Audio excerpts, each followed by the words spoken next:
Você já sente que tem algo novo para viver? Já.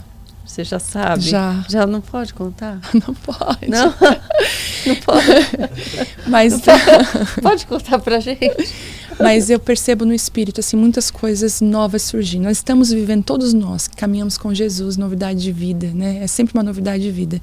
Mas eu acredito muito, Karina, que esse ano Deus está girando uma chave de muita mudança.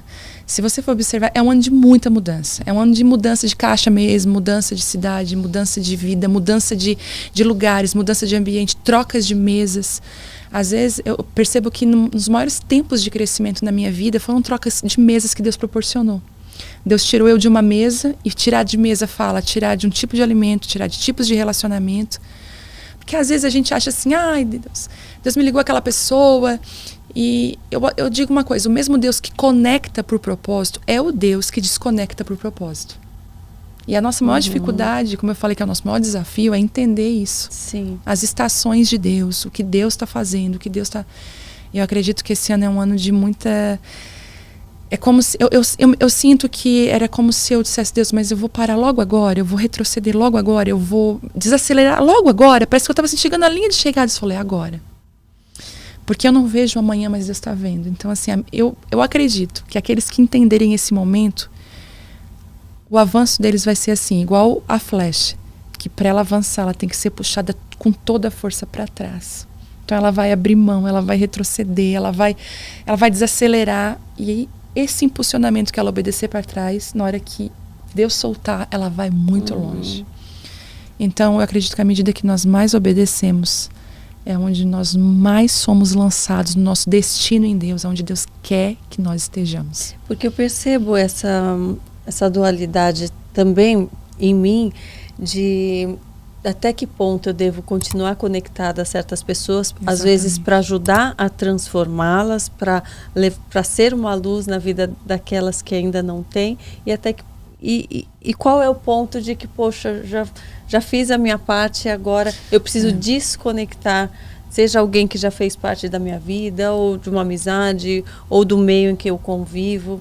Quer ver uma coisa interessante? E às vezes pessoas que estão comigo, às vezes têm outra visão e falam, não, mas você não pode, você tem que ser a luz no meio daquelas pessoas. Eu falo, poxa, mas até que ponto? Até que ponto? Porque parece que Deus não me quer mais naquele ambiente, Ele quer me levar para outros lugares, né? Uma coisa bem interessante que também muitas pessoas falam é a seguinte, o ajudar as pessoas, Karina. Às vezes a gente, não, mas eu vou ajudar. Se o filho pródigo tivesse sido ajudado no meio do caminho da casa do pai, ele não tinha voltado para o pai. Ele tinha recebido ajuda, então tá, vamos voltar, olha. Então às vezes a gente erra em não permitir que as pessoas sofram as consequências das suas próprias escolhas. Nós não podemos colher os frutos que não são nossos, são delas, entende? Então, quando Deus falou para Abraão, sai da tua terra, da tua parentela, para uma terra que eu vou te mostrar, Abraão, ele obedece parcialmente. A gente é muito bom em obedecer parcialmente. A gente obedece parcialmente direto. Deus fala, a gente não consegue seguir a risca. E Abraão obedece parcialmente. Ele leva quem? Ló junto com ele, sobrinho. E depois, no desenrolar, Deus pede para ele, né? Então Ló despede, Abraão despede Ló. Escolhe qual é o teu lugar. E olha, outro dia eu estava estudando, o que startou isso na vida de Abraão? Uma confusão. Os pastores de Ló e os pastores de Abraão começaram a se discutir, a criar contenda. E geralmente, quando não é mais pra gente andar junto, começa a criar desconfortos e contendas. Então, assim, observa. Às vezes, esse relacionamento, mas ele fere tanto. Já está criando, e aí começa a dar confusão de terceiros já. Terceiros começam a se envolver. Então, Abraão pensou, agora é a hora de eu dizer para Ló, escolhe a terra. E ali a Bíblia diz que quando Abraão faz isso, a voz de Deus vem outra vez. Então eu também creio que nós estarmos envolvidos naquilo que Deus não nos chamou para estar, cala a voz de Deus dentro de nós. A gente precisa obedecer e a voz de Deus vai vir outra vez. E muita gente às vezes não consegue obedecer porque não consegue entender o chamado. Você sente que isso é falta de intimidade? Né? É falta de intimidade. Porque esses dias até eu perguntei, teve uma pessoa que falou, eu oro tanto e tal, mas eu não consigo entender qual é a vontade de Deus, assim como você está falando, que Deus fala para ir para lá, Deus fala para ir para cá, eu não consigo entender isso. Falou, olha, o principal é você, além de orar, né, você ler a Bíblia e tal. Da pessoa ficou olhando para mim e falou, você tem uma Bíblia? Eu falou, não. Então, é o que eu falo, às vezes, e ela sentia que ela tinha uma super intimidade, porque ela orava, né? E às vezes, por falta de entendimento, a gente não sabe o que é essa real conexão com Deus. A gente só fala, só murmura, só pede, só reclama, e não para ouvi-lo, né? Não para abrir a Bíblia para entender o que ele pede, o que ele acha certo, o que ele acha errado. Muito da direção de Deus já está ali. Tem um pastor que eu amo muito ouvir, que é o pastor Juscelio de Souza. Não sei se você conhece. Não conheço. É muito, muito precioso, assim, o que ele fala. Ele pastoreia muito meu coração. E ele fala uma coisa que eu amo. Ele falou, não é a quantidade de oração, mas a quantidade de entrega que você tem. Porque às vezes você está ali orando, só palavras, mas teu coração não está entregue, né? Sim. Tu não entregou nada.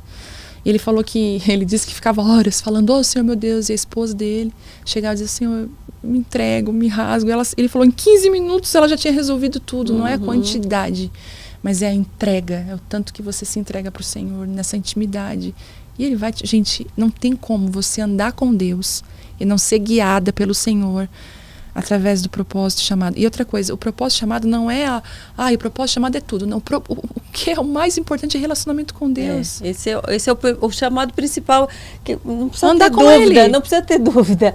Não tenho um chamado, eu estou aqui na igreja. O chamado é para todos esse. Depois ele vai mostrando coisas individuais, né? Mas exatamente. E se criou isso, sabe? Parece até um bezerro de ouro, uma coisa, eu tenho que ter um propósito, eu tenho que ter um chamado. Olha, ser mãe é um chamado, ser esposa é um chamado. Sabe? E andar com Deus é um dos melhores e maiores chamados. À medida que você anda com Ele, Ele vai falando. Outro dia eu falei para uma pessoa, você anda com Deus, você ora. E se Deus dissesse, eu quero que você limpe o banheiro da sua igreja. Eu quero que você não ministre lá, eu quero que você limpe. Sim. Essa é a minha vontade para a tua vida. E aí? Porque às vezes a gente pinta de vontade de Deus muitas das nossas vontades, né? E Deus, Ele é aquele que trabalha no íntimo do coração. Ele sabe o que está lá dentro. E eu tenho muito temor disso, Karina. Muito temor.